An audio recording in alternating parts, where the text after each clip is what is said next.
Karena masyarakat sekitarnya tiap datang urusannya fulus. Yai, Ustaz, Habib, saya ini pusing utang banyak. Minta doa biar cepat sugih. Minta doa biar tokonya laris. Akhirnya lama-lama ngger ditemoni wong urusannya duit. Padahal orang soleh itu mereka hidupnya akhirat, enggak mau hidup urusan dunia. Lama-lama ya menyingkir. Lama-lama menyingkir. Ger ditemoni kok urusannya duit. Coba sekarang orang datang ke orang soleh ngomongnya seperti ini, sedikit sekali. Yai, saya sumpek yai. Kenapa? Kenapa saya kok sholat subuh telat terus? Yang model begini nih banyak atau sedikit? Yang telat banyak. Yang telat.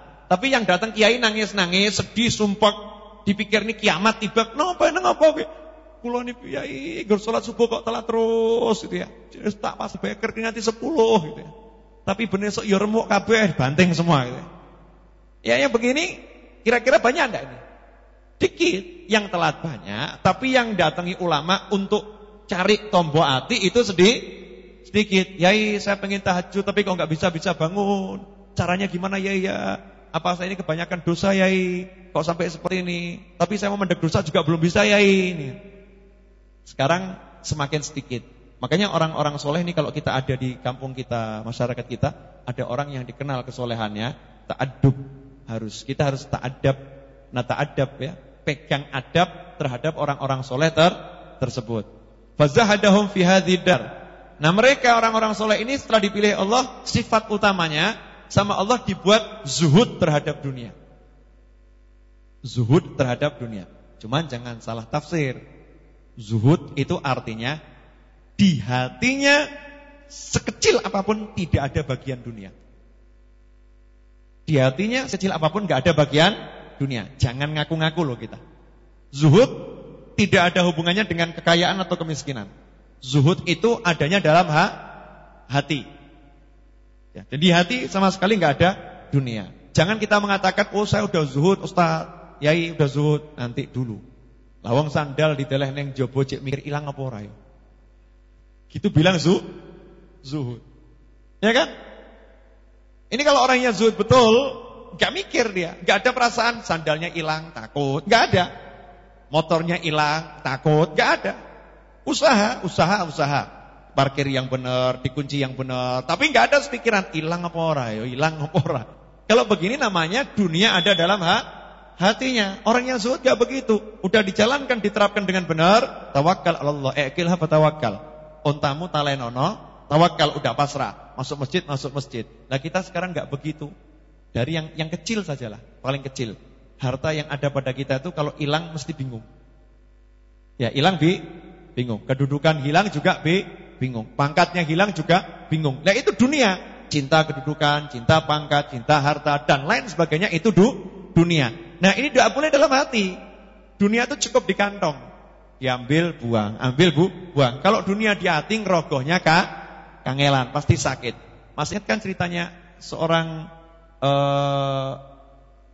nelayan yang kebetulan dia itu ulama, hidupnya mancing dari apa namanya? Di belakang rumahnya ada kali, sungai, beliau mancing, hasil pancingannya tadi ikannya beliau makan, sebagiannya disedekahkan. Kira-kira zuhud enggak ini? Zuhud, ya. Ternyata beliau akhirnya dalam cerita yang panjang nangis-nangis. Ternyata saya masih cinta dunia. Loh, kenapa yai kok jenengan merasa masih cinta dunia? Sebab saya masih mikir, kalau sampai mancing nanti enggak dapat ikan, terus makannya bagaimana? Jadi masih ada rasa takut kalau enggak dapat ikan. Jenengan ada merasa takut kalau dipecat dari perusahaan, nanti bagaimana ya? Hidupnya gimana? Ada perasaan takut nanti kalau misalnya rumahnya terbakar terus piye? Perasaan takut, kekhawatiran terhadap dunia. Nah itu namanya dunia. Kita belum zuhud. Zuhud ini makom yang tinggi. Izhad fid dunya. Kalau kamu bisa zuhud terhadap dunia, Allah mencintaimu. Itu di hadis disebutkan begitu. Kok gampang ya? Gampang atau susah ini? Gampang. Ojo kedunian dicintai Allah. Mau dapat cintanya Allah kan gak gampang tuh. Nah makanya ada orang tuh terkadang kelihatan sholat sunnah sedikit, puasa sunnah sedikit, zikir sedikit, sholat cuman yang wajib, tapi hatinya kualitasnya luar biasa. Semisal Mohon maaf ibu-ibu yang pakai perhiasan emas misalnya, pakai emas sama ibu-ibu yang pakai perhiasan imitasi. Saya mau nanya, harganya sama enggak? Beda kan? Imitasi cincin 15. 5 di kanan, 10 di kiri. Imitasi semua ini. Sama satu emas berlian kecil di jari kelingking. Kira-kira mahal mana? Emas ini kan? Nah ini juga permisalan demikian. Ada orang-orang yang hatinya emas. Orang-orang yang hatinya emas itu amalnya sedikit saja, tapi pahalanya luar biasa. Nah kalau orang-orang gak punya hati emas, walaupun itu dia amalnya luar biasa, pahalanya gak bisa mengalahkan orang yang berhati emas. Makanya dalam banyak cerita, ini orang-orang yang zuhud dapat makom tinggi itu gampang. Dapat makom tinggi gampang. Kenapa? Di hatinya tidak ada dunia. Di hatinya gak ada dunia. Padahal dunia itu kotor. Ad-dunya mal'unatun, mal'unun ma fiha. Dunia ini sudah dikutuk sama Allah dan terkutuk segala sesuatu yang ada di dunia kecuali zikrullah. Ya, zikir kepada Allah. Wa mawalah, dan segala sesuatu yang bisa menolong untuk berzikir, alat-alatnya, sajadah. Ya, nih majelis ini kan alat untuk zikir. Ini mic ini enggak dilaknat karena apa? Mic-nya digunakan untuk zikir. Mic untuk karaoke nanti dulu. Ya, beda karaoke yang enggak benar loh ya. Nyanyi yang enggak benar, beda lagi hukumnya. Tapi kalau untuk majelis, untuk ceramah, untuk zikir, untuk sholawatan, ini alat bantu untuk berzikir. Tasbih, ya, tasbih. Ini enggak dilaknat sama Allah. Semua yang bantu untuk berzikir. Wa aliman aw muta'alliman, orang yang berilmu dan orang yang cari ilmu. Itu enggak dilaknat sama Allah. Nah, begitu orang zuhud, di hatinya enggak ada dunia. Begitu hatinya kosong enggak ada dunia, Allah lah yang bersinar di dalamnya. Dia pun mendapatkan mahabbatullah, cintanya Allah Subhanahu wa taala. Gampang atau susah? Bu, ibu kedonyan mboten, Bu? Suka kepemilikan enggak, Bu? Jadi kudung ada 15 disimpan terus padahal enggak pernah dipakai. Saya punya teman Masya Allah. Itu lihat gelangnya. Lihat gelang kan? Ibu punya gelang kan, Bu? Ya, gelang ada yang gelangnya 5, 10. Terus kalau dipakai tambah ayu kah? Yora, podo wae. Apa hubungannya gelang sama wajah? Enggak kan, enggak nambah cantik. Ya, apalagi kalau enggak matching, tangannya hitam, gelangnya warna apa gitu ya. Tambah bingung saya nonton itu, tambah bingung. Gelang 10. Itu kalau dipakai. Kalau enggak dipakai disimpan di lemari. 10 ditaruh di lemari. Manfaat enggak? Enggak manfaat. Tapi mau ngasihkan ke orang lain, abot. Wah, eman gitu. Eman. Oh, ini sayang ini ya. Oh, sayang. Model begini namanya kedunian. Lah, ini namanya belum zuhud. Nah, orang yang lain. Nih, lihat ada satu orang sakit. Satu orang sakit, enggak punya biaya. Dia lihat, mau bantu enggak punya apa-apa, punyanya gelang. Gelangnya dijual, aku nggoyo ora. Ya kan? Pakai juga tidak, gelang dijual. Biar apa? Tuh, dapat biaya rumah sakit. Tuh, nanti gelang kamu gimana? Ora kanggo dunyo, go meneh gampang. Cari lagi gampang. Ini namanya zuhud. Ya, ini termasuk bagian dari zuhud. Nah, yang gitu-gitu bisa enggak kita? Mulai nanti pulang dari sini, coba diteliti di rumahnya barang yang jarang dipakai, jual. Jual tapi beli yang baru. Untuk kebutuhan yang manfaat, maksudnya begitu. Enggak takut kehilangan gitu loh, enggak takut kehilangan. Yang enggak dipakai, jual. Saya belajar sedikit belajar zuhud. Ini tembok nih, contoh nih. Tembok ruangan ini. Ini kan ruangan depan saya nih. Itu kan kamar itu. Ya, mestinya kalau jadi kamar kan enak ya. Jadi kamar enak. Cuma manfaat kalau jadi kamar pas pengajian enggak diisi orang, isinya cuma Mas Romi aja sendiri di situ utek-utek komputer kan enggak manfaat. Enggak manfaat. Biar manfaat bagaimana? Ya temboknya jebol, blok gitu kan, jebol. Akhirnya bisa diisi orang. Itu namanya manfaat. Nanti insyaallah sebentar lagi saya jebol semua. Biar manfaat ya, Bu ya. Insyaallah sebentar lagi jebol semua, cuman bertahap, belakang jebol dulu. Biar manfaat. Jangan apa ya? Diaman-eman, kepemilikan barang itu enggak zuhud. Di awal-awal kita Riyadhus Shalihin Kita diingatkan orang-orang soleh cirinya yaitu enggak kedonyan, zuhud terhadap dunia. Bukan berarti miskin. Nah, ini kadang salah. Oh, wong wali ki miskin, sugih berarti itu wali. Padahal banyak orang miskin masuk neraka juga banyak. Wis miskin ora salat sisan.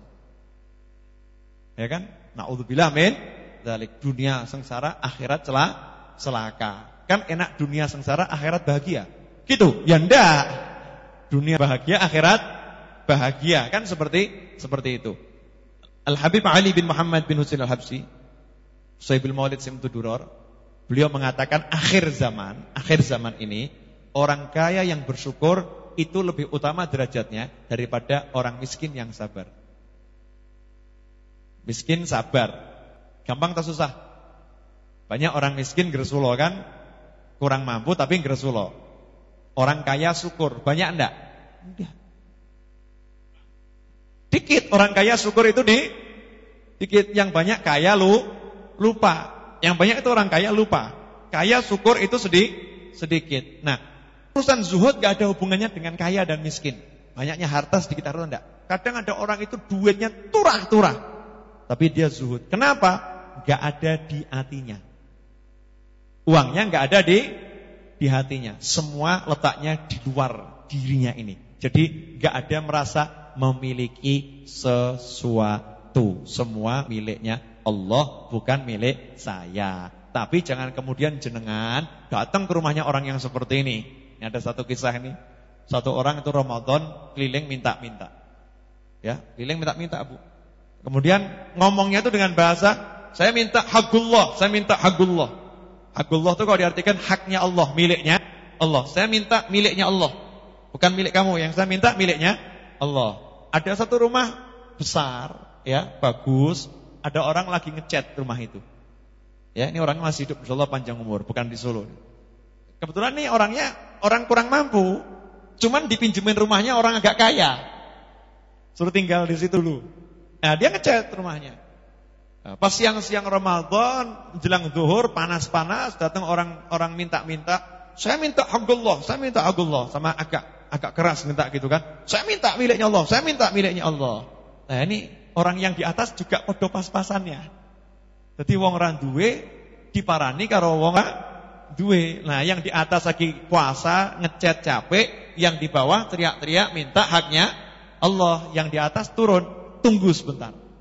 Masuk ke dalam, ganti baju, cuci muka, wudu, pakai sarung, baju takwa, pakai peci. Yuk, saya ajak kamu ngambil haknya Allah. Ambil haknya Allah, digandeng kemana? Ayo ikut aja saya. Dibawa ke masjid. Dibawa ke masjid. Nah, itu tuh celengan tuh haknya Allah itu.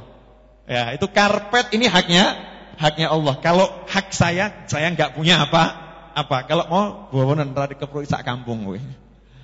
Ya, mau haknya Allah itu karpetnya masjid, mikrofon sound system itu haknya Allah. Kata orang tersebut mau nyadarkan gitu ya, maunya nyadarkan. Jangan kemudian kita ngomong ini miliknya Allah, maling motor ini miliknya Allah, repot kan?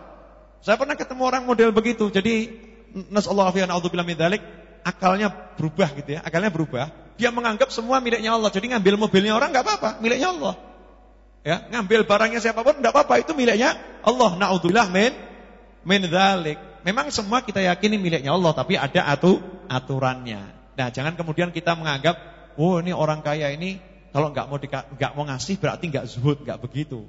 Enggak seperti itu. Orang itu ngasih juga ada tempatnya, ngasih ada posnya, ngasih juga dilihat nih orangnya layak atau tidak. Yang dikasih banyak siapa, yang diberi sedikit siapa. Semua itu ada aturan-aturan yang mengikat. Nah, zuhud ini kunci untuk menjadi kekasih Allah. Enggak ada kekasih Allah yang tidak berzuhud. Semua kekasih Allah pasti berzuhud. Jadi enggak mungkin jadi wali kalau tidak zuhud. Makanya ojo ngaku-ngaku awake dhewe wali. Soalnya kita ini ya masih begini. Bu, Bapak diajari zuhud ya Bu ya. Besok Ibu minta yang banyak sama Bapak ya. Pak, zuhud Pak, kasihkan saya aja Pak gitu. Minta sama Bapak yang banyak. Nanti kalau Bapak enggak ngasih, Ibu bilang zuhud gitu. Buat anak istri itu fadilahnya luar biasa. Na'am fazahadahum fi hadidar wa syaghalahum bi muraqabatihi wa idamatil afkar. Dan Allah akan menyibukkan orang-orang yang pilihannya Allah itu, orang-orang soleh tersebut disibukkan oleh Allah dengan apa? Bimuraqabatihi. Setiap saat sibuk pikirannya mikirkan Allah. Kalau pikiran kita mikirkan siapa?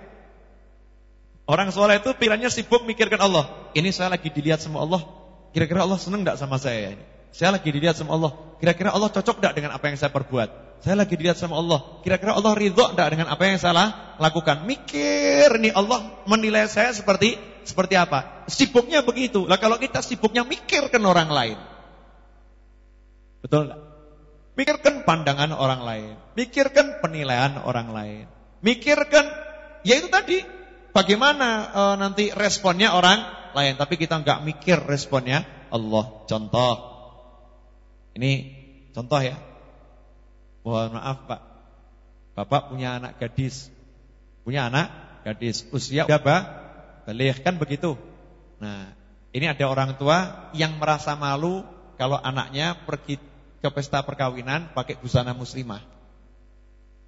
Apa omongane wong, mosok kondangan kok nganggo rapet-rapet ngono. Ya pakai pakaian adat ya.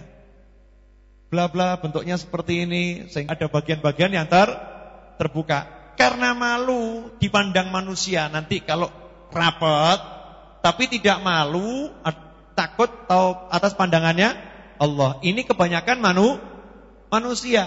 Mikirkan contoh saya ditanya nih sama orang, Habib, ya kita ini kan diajak salaman sama orang, ya, yang ngajak seorang pria, saya perempuan, diajak salaman sama seorang pria. Ini kan nanti kalau enggak saya terima tangannya kan enggak enak, mau ini bos saya.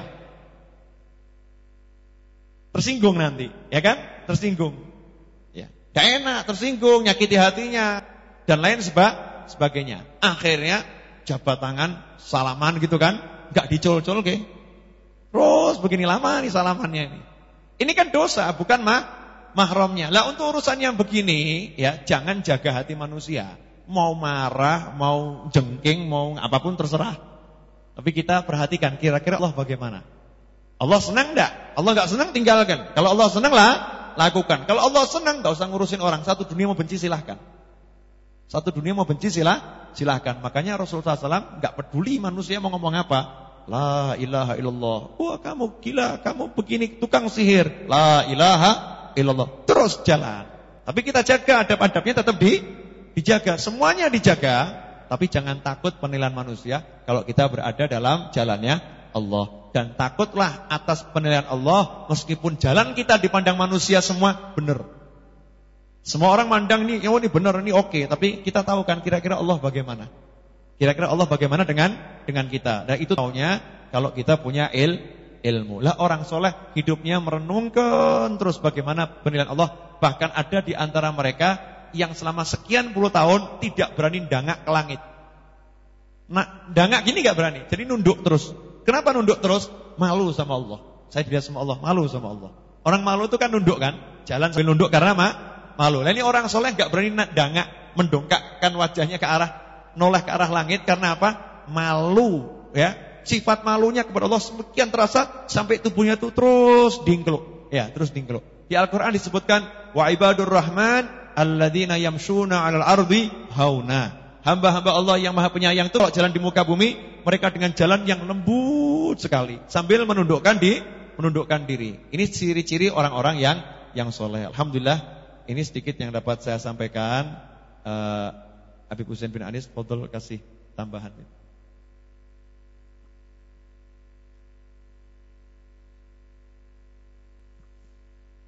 Bismillahirrahmanirrahim.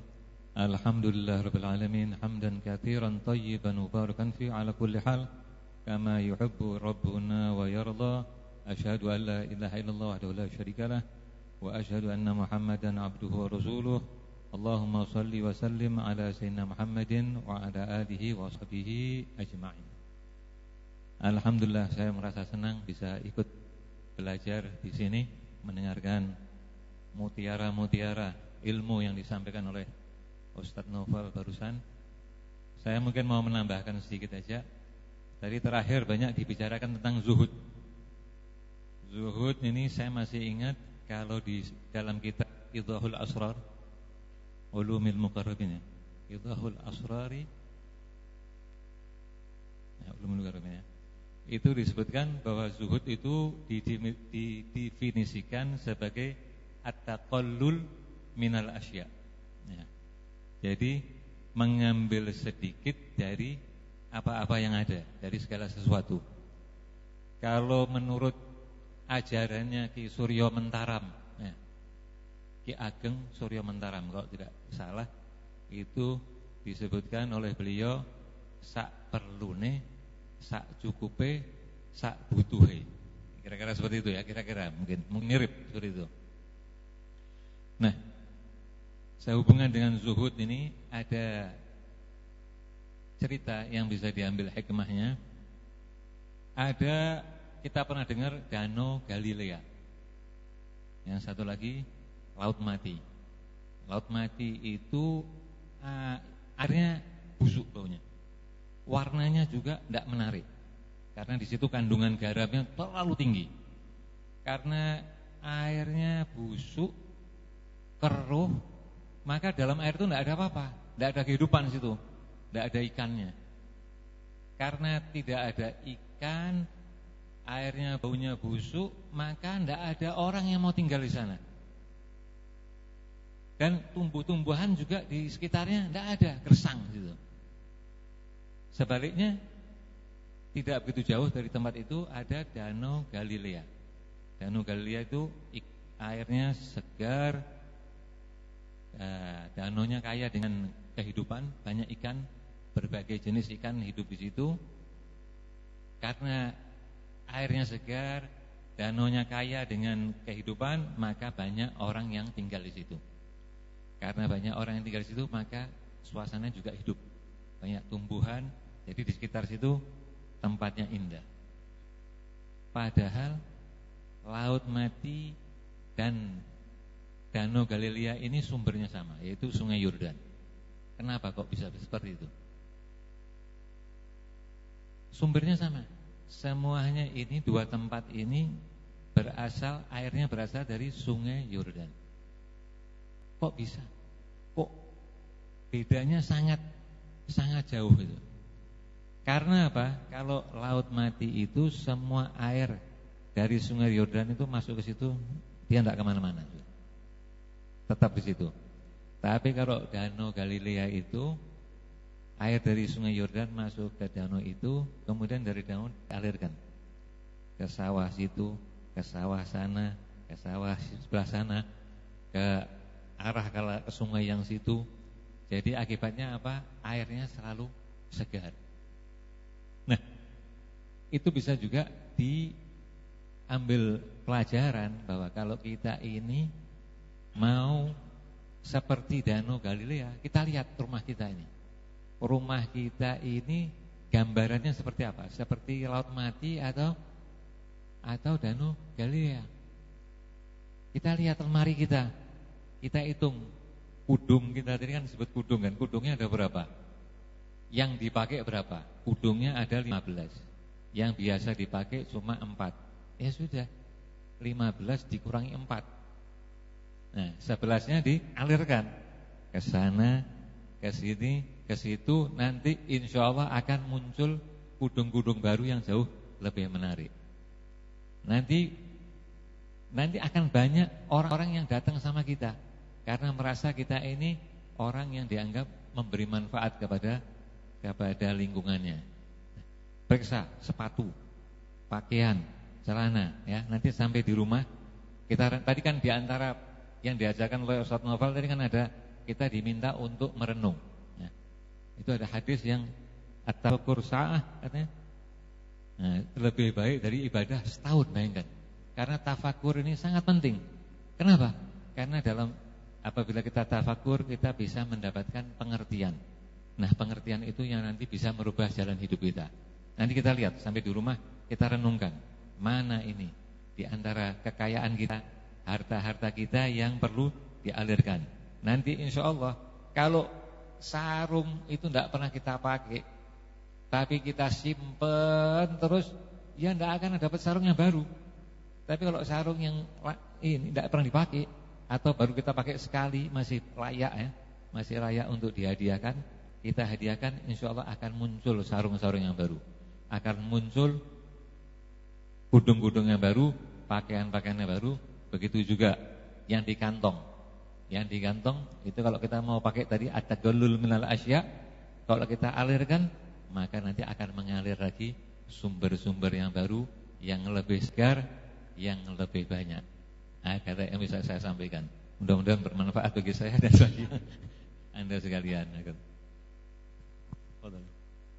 Jadi ini tambahan yang sangat menarik ya. Bu, Bapak, hadirin semuanya, pendengar di rumah, pemirsa di kediaman Anda masing-masing. Coba dilihat nanti bagaimana di rumah kita, di lemari kita, apa yang kira-kira bisa dialirkan. Seperti kamar mandi itu. Tadi kalau gambaran laut mati ya. Laut mati itu jadi laut mati, baunya busuk, warnanya tidak enak karena airnya netep di situ, nggak mengalir kemana-mana. Tapi danau tadi apa namanya? Galilea. Danau Galilea. Ini saya baru dengar namanya. Danau Galilea ya.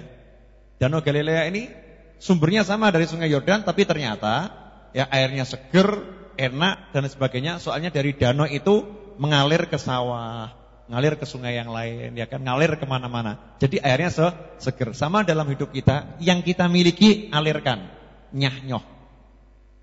Paham? Ya, nyah-nyoh. Apa yang kita miliki alirkan begitu. Ilmu alirkan, ajarkan pada orang lain. Itu nanti ilmunya akan seger terus, enggak mati. Jadi ilmunya enggak cuma ilmu model begitu saja, enggak. Ya, diamalkan, diajarkan, tempat juga begitu. Yang punya mobil saya bangga nih. Teman-teman saya dari Andong, Masya Allah. Ini ibu-ibu, bapak dari Andong yang punya mobil. Mobilnya itu sampai carry bukaan belakang itu ya, dikasih terpal biar manfaat, diisi manusia terus. Saya yakin tuh gak lama bakal beli mobil yang ketutup tuh nanti. Dialirkan soalnya. Karena ini mobilnya digunakan untuk ngangkut orang. Bahkan ada yang subhanallah sampai menyewakan elf. Ya, nyewa berapa elf untuk ngangkut orang, itu pasti uangnya akan terus ngalir, gak mungkin enggak. Kenapa? Didongake sakol. Semua doakan semoga Jumat depan dapat rezeki bisa ngangkut orang banyak lagi dan seterusnya dan seterusnya. Ini namanya dialirkan, dipakai. Lah apa yang kita punya itu gunakan gitu loh. Jadi jangan beli mobil buat jalan-jalan. Beli mobil jalan-jalan ke majelis ilmu. Beli rumah, jangan ya Allah mubadzir rumah. Rumah mubadzir apa? Rumah gede magrong-magrong cuman untuk tinggal 5 orang. Mubadzir. Maksudnya mubadzir kenapa? Cuman tinggal 5 orang, bukan untuk terima tamu. Ya lain, bangun rumah besar untuk apa? Terima tamu, senang sama tamu. Untuk apa? Tampung majelis ilmu. Walaupun man selapan sekali di rumahnya ada yasinan, ada sholawatan. Nah ini rumah yang barokah, mengalir terus rumahnya. Yang demikian. Sampai di sebuah daerah di Irak sana, Beb. Ada satu kota yang tidak ada penginapan. Masih ingat cerita saya kan? Satu kota itu enggak ada penginapan. Soalnya setiap rumah di kota itu menyediakan kamar-kamar gratis untuk setiap tamu yang masuk kota tersebut. Sehingga orang kalau buka hotel enggak laku. Kenapa enggak laku? Harganya doyan terima tamu. Lain dengan kita, kalau ada tamu tutupin pintu. Ojo mampir. Khairun nas anfa'uhum linnas. Bagaimana sabda Rasulullah SAW? Manusia terbaik adalah yang paling banyak manfaatnya untuk manusia yang lain. Ahabun nas Allah. Dalam hadis yang lain juga sebutkan manusia yang paling dicintai oleh Allah adalah manusia yang paling banyak manfaatnya untuk orang lain. Nah, kalau kita melihat seperti itu kira-kira punya semangat enggak untuk zuhud? Taqallul mil asya, ngambil sedikit dari segala sesuatu. Dapatnya banyak, diambilnya sedikit. Lainnya dibagikan pada masyarakat. Makanya tidak ada hubungannya dengan kaya dan miskin. Kadang orang miskin ya wis entuk sithik tapi dipek kabeh. Itu namanya ngambil banyak. Namanya ngambil banyak karena ngambil itu prosentase. Mengambil itu prosentase. Nah, kemudian ini untuk menutup majelis ini nanti ada satu yang mau saya sampaikan dari lagu tadi, Jagalah Hati. Ini masih ada pengumuman soal dan nanti saya mau kalau ada yang mau saya minta malam hari ini 1 atau 2 soal saja ya. Enggak usah banyak. 1 ibu-ibu, 1 bapak. Tapi sebelumnya saya pengen tadi loh lagu Jagalah Hati. Hadirin, hidup